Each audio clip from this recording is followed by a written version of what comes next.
আসসালামু আলাইকুম। দেখেন আমার এক বাংলাদেশি বড় ভাই আব্দুর রহমান ভাই লাউ দিয়ে মুরগি দিয়ে মরিচ আর ড্যাগের মধ্যে বিসমিল্লাহ করে পেঁয়াজ দিয়ে দিছে আগে লবণ সহকার। ওকে, মুরগি দিয়ে দিতে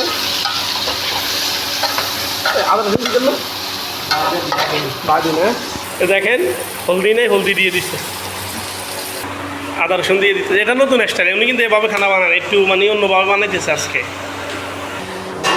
দেখেন টমেটো দিয়ে দিব,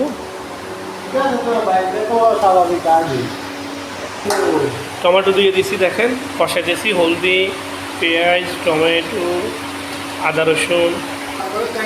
দেখেন এখন কদু ঢেলে দিব সব, দেখেন কতটা সুন্দর করে মিক্স করছি আমি। এখন ঢাকনা দিয়ে রাখেন বড় ভাই, খালাস 5-10 মিনিট একটু মানে she may slide the straight. এখন এই অবস্থার মতো হবে ভাই, আমার মন দেখেন পানি ভাই, পানি দিয়ে দিবেন। মশলার মধ্যে শুধু হলদি দিয়েছেন আর লবণ, আর কিছু না? অন্য মশলা দিয়েছিলেন? আচ্ছা, সেটা দেখাতে ভুলে গেছি ভাই, তাড়াতাড়ি করে দিয়ে দিছে। এখন এবার কতক্ষণ থাকবো ভাইয়া? 10-15 মিনিট থাকবো। খালাস,